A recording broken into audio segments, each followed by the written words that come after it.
ముందుగా దేవాతి దేవుడైనటువంటి తండ్రికి నా యొక్క స్తుతులు స్తోత్రాలు. కూడి వచ్చిన మీ అందరికీ దేవుని బిడ్డలుగా ఇక్కడ కూర్చున్న మీ అందరికీ నా హృదయపూర్వకమైనటువంటి వందనాలు చెల్లిస్తూ ఉంటున్నాను. దాసుడికి కూడా నా యొక్క హృదయపూర్వక వందనాలు చెల్లిస్తూ ఉంటున్నాను. మరి ఈ శుభ శుక్రవారము ప్రతి ఒక్కరము దేవుని సన్నిధిలో జ్ఞాపకం చేసుకుంటున్నాము. మన అందరి పాపముల నిమిత్తము ఆయన మరణించినటువంటి దినముగా ఈ లోకంలో మనం అందరము దేవుని స్తుతిస్తూ ఆరాధిస్తూ ఉంటున్నాం. అది నిజంగా మనలో ఉండాలంటే దేవుని కలిగి జీవించాలని ఆశపడుచుంటున్నాను. మరి చిన్న ప్రార్థనతో దేవుని ధ్యానంలోనికి వెళ్దాం. మహాగణుడవు, మహోన్నతుడవు, సర్వాధికారి అయిన దేవా, నీ వందనాలు, స్తుతులు, స్తోత్రములు చెల్లిస్తుంటున్నాం తండ్రి. ఈ శుభ శుక్రవారము ప్రభువా నీ పాదసన్నిధిలో చేరామయ్యా, జ్ఞాపకం చేసుకునండి అయ్యా. నా తండ్రి, ధైర్యం చాలినటువంటి వారిని నీ సిలువ చాటున మరుగుపరుచుకోండి అయ్యా. నువ్వు ఇచ్చు మాటలను ప్రభువా మేము ఇతరులకు పంచే భాగ్యాన్ని దయచేయండి దేవా. స్తోత్రాలు, వందనాలు. మా పాపము నిమిత్తము ప్రభువా నా తండ్రి సిలువపై అనేక బాధలు, హింసలు అయా పడి ఇదిగో సిలువ మరణము పొందినంతగా నీ చివరి రక్త బిందువు నా తండ్రి కార్చినంతగా ప్రభువా మమ్మల్ని ప్రేమించి నీ నిత్య రాజ్యములో ప్రభు మమ్మల్ని వారసులుగా చేయడానికి ప్రభువా మీరు ఇచ్చిన ధన్యతకై వందనములు, స్తుతులు, స్తోత్రములు చెల్లిస్తుంటున్నాను. ఘనమైన తండ్రి, ఇక్కడ కూర్చొని నిలబడి వాక్యం చెప్పే అర్హత కూడా లేని వారిని ప్రభువా మీరు నడిపిస్తున్న విధానంకై వందనములు, స్తుతులు, స్తోత్రములు. ఎన్నిక లేని మమ్మల్ని ప్రభువా మీరు ఎన్నుకున్నందుకు వందనాలు, స్తుతులు, స్తోత్రములయ్యా. వాక్యంలోనికి వెళ్ళనయుండగా అయా నీ దివ్య మాటలు ప్రభు మాకు అందజేస్తారని అయ్యా నీ కొరకు నా తండ్రి మేము నా తండ్రి భయము భక్తి కలిగి జీవించి బిడలుగా వాడుకుంటారని ఈ చిన్ని ప్రార్థన పాసందుల్లో తండ్రి జ్ఞాపకం చేసుకుంటారని యేసయ్యా అతి శ్రేష్టమైన నామములు అడిగి వేడుకుంటున్నాను పరమ తండ్రి, ఆమేన్.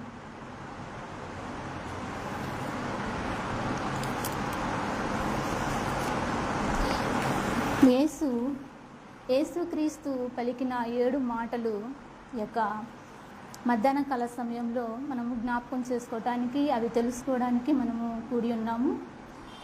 ముందు మాటగా శారమ్మ ఆంటీ మనకు తెలియచేసింది, అందుని బట్టి ఆమెకు నా నిండు వందనాలు తెలియజేస్తున్నాను.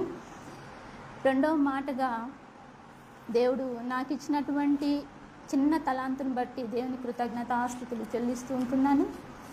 రెండవ మాట కృప కలిగిన మాట అని లేఖనాలు హెచ్చరిస్తూ ఉంటున్నాయి. ఆ ఒక మాటను మనము బైబిల్ గ్రంథంలో నుంచి చూసినట్లయితే లూకాసు వార్త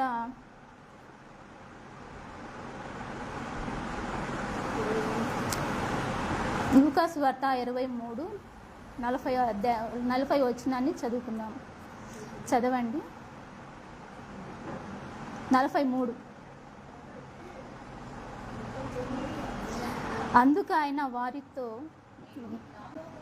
నేడు నీవు నాతో కూడా పరదేశులో ఉందువని నిశ్చయముగా మీతో చెప్పుచున్నాననే మాట రెండవ మాటగా మనకు తెలియచేయడం అయింది. అయితే అదే లేఖనంలో పై వచనంలో 39వ వచనాన్ని మరి ఒకసారి మనం జ్ఞాపకం చేసుకుందాం. వ్రేలాడ వేయబడిన ఆ నేరస్తులలో ఆయనను దూషించుచు, నీవు క్రీస్తువు కదా, నిన్ను నీవు రక్షించుకొనుము, మమ్మును కూడా రక్షించుమని చెప్పెను. అయితే రెండోవాడు వానిని గద్దించి, నీవు అదే శిక్షా విధిలో ఉన్నావు, దేవునికి భయపడవా?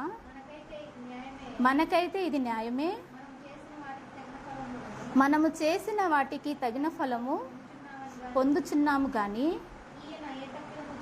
ఈయన ఏ తప్పిదమును చేయలేదని చెప్పి ఆయన్ని చూచి, యేసు నీవు నీ రాజ్యంలోనికి వచ్చినప్పుడు నన్ను జ్ఞాపకం చేసుకోమనను. అందుకు ఆయన వారితో, నేడు నీవు నాతో కూడా పరదేశిలో ఉందువని నిశ్చయముగా మీతో చెప్పుచున్నాననే మాటను మనం జ్ఞాపకం చేసుకుందాం. ముందుగా వేలాడబడిన ఆ నేరస్తులలో ఒకడు ఆయన్ను దూషించాడు. అక్కడ సిలువ దగ్గర 2 దొంగలు ఉన్నారు. వారు ఇద్దరు మనలాంటి స్వభావం కల బందిపోటు దొంగలని లేఖనాలు హెచ్చరిస్తున్నాయి. బందిపోటు దొంగలు అనగా ఆ రోజుల్లో చాలా కఠినమైనటువంటి వారు. అలాంటి వారికి సిలువ మరణం వాళ్ళకి దేవుడు అప్పట్లో లేఖనాలు హెచ్చరించాయి. ఆ నేరస్తుల మధ్య దేవుడు వాళ్ళ స్థానంలో దేవుడు కూడా ఒక నేరస్తుడిగా సిలువ వేయబడ్డాడు. అయితే ఒక దొంగ ఏమంటున్నాడంటే, నిన్ను నీవు రక్షించుకొని మమ్మను కూడా రక్షించమని ఒక దొంగ అన్నప్పుడు మరో వ్యక్తి కూడా ఆ దొంగ ఏమంటున్నాడంటే, అయితే రెండో వాడు అని గద్దించి, నీవు అదే శిక్షలో ఉన్నావు గనుక దేవునికి భయపడవా అంటున్నాడు. ఆ రోజు అందరి మధ్య జనసమూహం మధ్య దేవుడు తిరుగుచున్నప్పుడు కూడా దేవుని ఎరుగక అనేక మంది ప్రజలు దేవుని సిలువ వేయడానికి, ఆయన సిలువకు అప్పగించడానికి కేకలు వేశారు. ఆయన అద్భుత కార్యములు చేయుచున్నప్పుడు ఆయన దేవుడని, ప్రభు అని చాలామంది పిలిచారు. కానీ సిలువ వేసినప్పుడు మాత్రం ఒక్కరు కూడా ఆయన్ను నేరస్తులుగాని, అందరూ నేరస్తులుగాని చూశారు, కానీ ఒక్కరు కూడా ఆయన్ని ప్రభు అని గ్రహించలేదు. అలాంటి సమయంలో ఒక దొంగ నీవు రక్షించుకొని మమ్మల్ని రక్షించవచ్చు కదా అన్నప్పుడు రెండవ దొంగ, ఆయన ఏ నేరము చేయలేదు, కానీ మనమైతే దీనికి తగిన వారము, మనమైతే ఈ నేరానికి ఈ శిక్షకు పాత్రులము, కాబట్టి మనము ఇది పొందవలసిందే, కానీ ఆయన ఏ తప్పిదమును చేయలేదు కనుక ఆయనను అలా అనొద్దు అని ఆయన వైపు తేరి చూసి, ప్రభువా నీ రాజ్యంలో నన్ను జ్ఞాపకం చేసుకోమని తెలియజేస్తున్నాడు. అయితే ఈ కృప కలిగిన మాట మనమందరము, కృప అనగా అర్హత లేని వారికి అర్హతనిచ్చేది. మనం కూడా అర్హత లేని వారిని దేవుని యందు ఈ మరణ పునరుద్ధానాన్ని దేవుడు మనకు అనుగ్రహించాడు. ఆ కృప ద్వారానే మనము నిత్య రాజ్యంలో ఉండాలని ఈ రెండవ మాటగా దేవుడు నాకు కలిగినటువంటి తలాంతుల్లో దేవునికి అప్పచెప్పుచుంటున్నాను. మీ అందరికీ నా నిండు వందనాలు.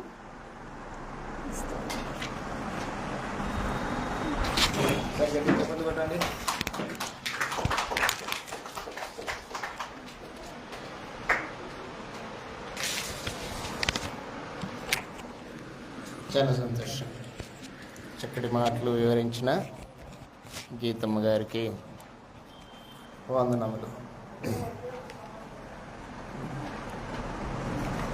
కృప కలిగిన మాట.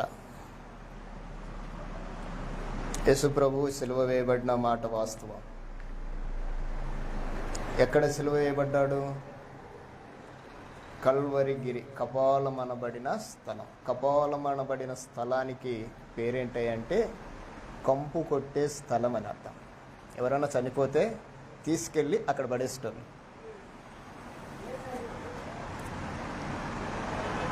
ఏవైనా చనిపోతే తీసుకెళ్ళి అక్కడ పడేసేవాళ్ళు. యేసు ప్రభుని సిలువ వేసిన స్థలము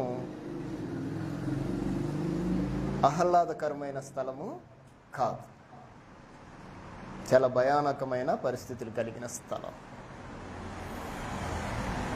ఆ స్థలంలో 2 దొంగల మధ్య సిలువ వేయబడ్డాడు. 2 దొంగలైతే మూడవ ఆయన ఏమవుతాడు? మూడో ఆయన కూడా చెప్పండి, దొంగనే కదా. 2 మంచోళ్ళు ఉంటే మూడోవాడు మంచోడు.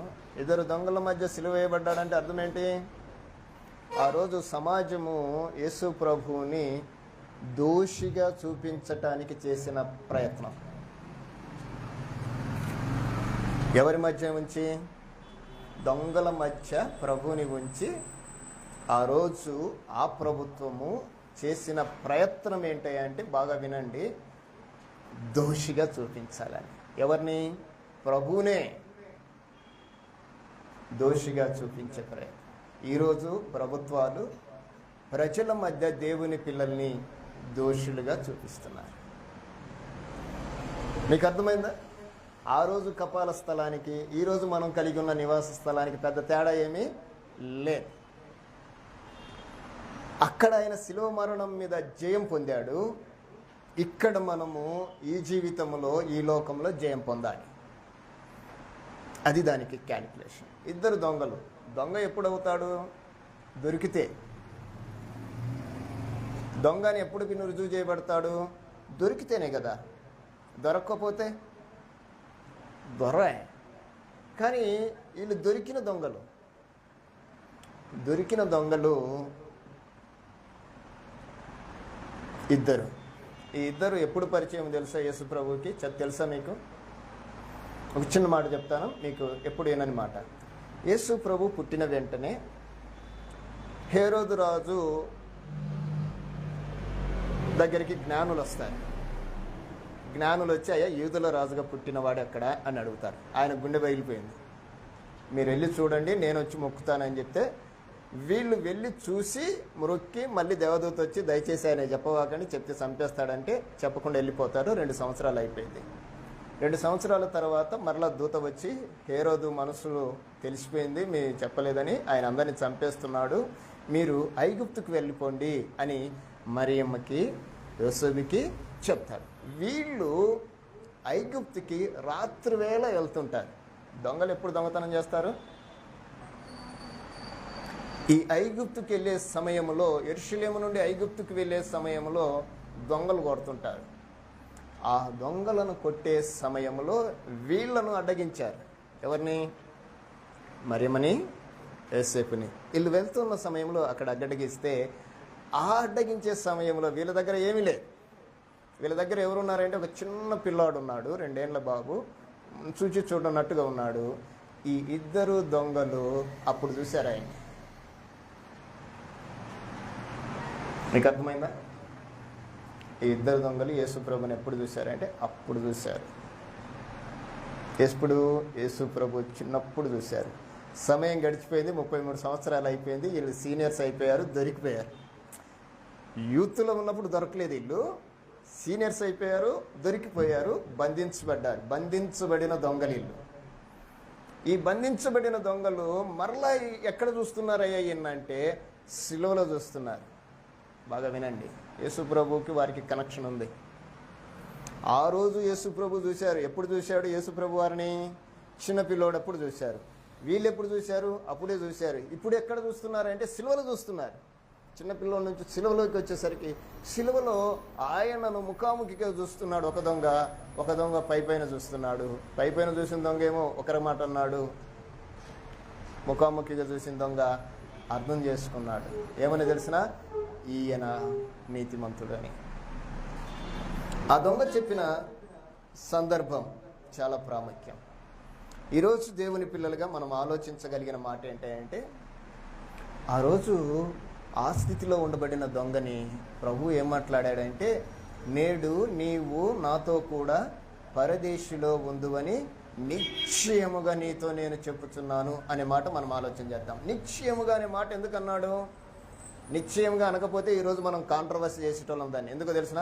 ఆయనకు బాప్తిసం లేదు కదా, ఆయన బైబిల్ చదవలేదు కదా, ఆయన మారు మనసు పొందలేదు కదా, ఏంటి ఇవన్నీ అనేవాళ్ళం. మనకు యేసు ప్రభు చెప్పాడు నిశ్చయముగా. అంటే దీన్ని ఇంకెవరు కూడా ఏలెత్తి చూపించకూడదు, నేను తీసుకెళ్తున్నాను నిన్ను అన్నాడు. సిలువలో దొంగ మార్పు చెందిన వెంటనే దేవుడు ఆయనకి ఇచ్చిన వాగ్దానం ఏంటంటే కృప కలిగిన మాట. కృప అంటే అర్థం తెలుసు కదా, అర్హత లేని వానికి అర్హతను కలిగించేదే. దొంగకు పరలోకం లేదు, పరదేశం లేదు, వారి కొరకు పాతాళమే ఉంది. కానీ ప్రభు అయిన యేసు అలాంటి వారిని పిలిచి పరదేశకు తీసుకెళ్ళాడు. ఎవరితో తెలిసిన? తనతో తీసుకెళ్ళాడు. ఇది చాలా ప్రముఖం. అందుకే యథార్థమైన మాటలు మనకు అవసరం. దొంగ యథార్థంగా మాట్లాడాడు. దొంగోడే, మంచి దొంగోడు. ఈరోజు అందరు దొంగలే, అవునా? బైబిల్ చెప్తుంది మనందరం దొంగలమని చెప్తుంది. చాలా బాధ అనిపిస్తుంది, అవునా కాదా? ఏ దొంగలమో బైబిల్ సమాధానం చెప్తుంది. అయితే యథార్థత అనేది చాలా ప్రాముఖ్యం. ఆయన్ను ఆత్మతో సత్యముతో ఆరాధించాలంటారు చూడండి. అక్కడ పై వచనం ఏంటంటే ఆయన ఆరాధించేవాడు యథార్థమైన హృదయంతో, యథార్థంగా ఆరాధించేవారు కావాలి. యథార్థత అనేది చాలా ప్రాముఖ్యమైనది. ఓపెన్ హార్ట్ అంటారు దీన్ని. ఏమంటారు తెలిసిన? ఓపెన్ హార్ట్ అంటే మనసులో ఏమీ దాచుకునేది కాదు. అది అర్థమవుతుందా? కొంతమంది కొంచెం దాచుకొని కొంచెం బయటకి ఇస్తాం, మనిషి స్వభావం అది. కానీ యథార్థవంతులు ఏం చేస్తారో తెలిసిన? ఏం దాచుకోరు, మొఖాన్ని ఎవడేస్తారు అంతే. అది ఏం చేస్తుంది అంటే యథార్థమైన మాటలు కృపలోనికి నడిపిస్తాయి. రెండవది, ప్రార్థన ద్వారానే కృపకు ద్వారం తెరచబడుతుంది. ప్రార్థన ద్వారా యేసుక్రీస్తుని వేడుకున్నాడు. ఏమని? సిలువల దొంగ ఆయన్ను వేడుకున్నాడు. ఏమని తెలిసిన? ప్రభువా, నీ రాజ్యముతో వచ్చినప్పుడు నన్ను జ్ఞాపకం చేసుకో. అసలు ఆయన రాజ్యాన్ని కూర్చిన ఆలోచన ఎలా వచ్చింది? ఈయనకి సంథింగ్ దేర్ విన్నాడు. ఎందుకు తిన్నాడు తెలిసిన? తీర్పులో ఈయన అన్నాడు, మీ రాజ్యము నా రాజ్యం లాంటిది కాదు అన్నాడు. ఈయన విన్నాడు, ఓహో ఈ రాజ్యం ఏటో స్పెషల్ అనుకున్నాడు. అది ఆ ప్రార్థన ఎక్కడ చేశాడు? ఈయన సిలువలో చేశాడు. అంటే ప్రార్థన ద్వారానే కృపకు ద్వారము తెరవబడుతుంది అనేది మాట మనం చూస్తాం. ఇంకోటి, ఇక్కడ ఈయనకున్నబడిన మరొక లక్షణం ఏంటంటే పశ్చాత్తాపం. తాను దొంగ అని తెలుసుకున్నాడు, మరొక దొంగను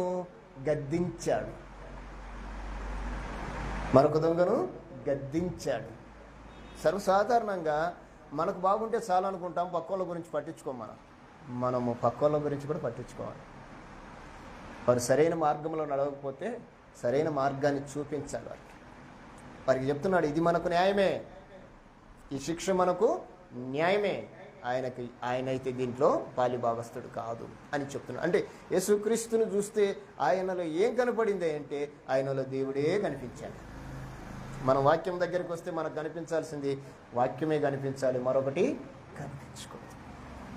కనుక ఆయనలో ఆ క్షణంలో ప్రార్థన ద్వారా ఆయనలో ఏమి కలిగింది అంటే పశ్చాత్తాపం కలిగింది. పశ్చాత్తాప్తుడై ఆయన మాట్లాడాడు ప్రభువుతో, నీ రాజ్యంలోకి వచ్చేటప్పుడు నన్ను జ్ఞాపకం చేసుకో తండ్రి. ఎంత దీనంగా మాట్లాడింటాడు కదా, ఎంత దయనీయమైన స్థితిలో మాట్లాడింటాడు కదా. ఒక దొంగకు లేని భాగ్యము మరొక దొంగకి వచ్చింది. దీన్ని పశ్చాత్తాపం అంట. ఈ పశ్చాత్తాపంలో ఏముందంటే విశ్వాసం ఉంది, నమ్మకం ఉంది. యేసుప్రభుని ఆయన సిలువలో నమ్మాడు. సిలువలో దొంగలో కలిగిన మార్పులు ఇవి.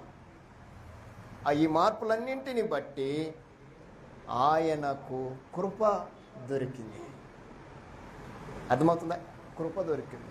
ఈరోజు మనకి కృపకాలంలో ఉన్నామే కానీ పరిపూర్ణమైన కృప మనకు లేదు. ఏ వేదము లేదు. అందరూ పాపము చేసి దేవుడు అనుగ్రహించు, ఏంటిదమ్మది? దేవుడు అనుగ్రహించు మహిమను, కృపను పొందలేకపోతున్నాం. దేవుడు మనకు కృపనిచ్చాడు, ఇచ్చాడా లేదా? ఉచితముగా ఇచ్చాడు. ఆ కృపను ఈరోజు మనం పొందలేకపోతున్నాం. కారణం మనలో నిజమైన విశ్వాసం, పశ్చాత్తాపం, ప్రార్థన, యథార్థత ఈ లేవు. దేవుడు ఈరోజు మనతో చెప్తున్నాడు ఈ మాటను బట్టి మనలో యథార్థత కావాలి, ప్రార్థన కావాలి, పశ్చాత్తాపం, విశ్వాసం కావాలి. అందుకే ఈ మాటలో పరిపూర్ణత ఏంటో తెలిసిన? సిలువలో మానవాళికి పరిపూర్ణ క్షమాపణ దొరికిందని మనము తెలుసుకోవాలి. ఆయన క్షమించాడు, క్షమించిన ఆయన్ని తనతో కూడా తీసుకెళ్ళాడు. చాలా చక్కని విషయాలు. తెలిసిన కాడికైనా చాలా చక్కగా చెప్పావమ్మా, చాలా సంతోషం. మూడో మాటగా బాబన్న మనతో మాట్లాడతాడు. బాబన్నని ప్రేమపూర్వకంగా ఆహ్వానిస్తూ ఉన్నాయి.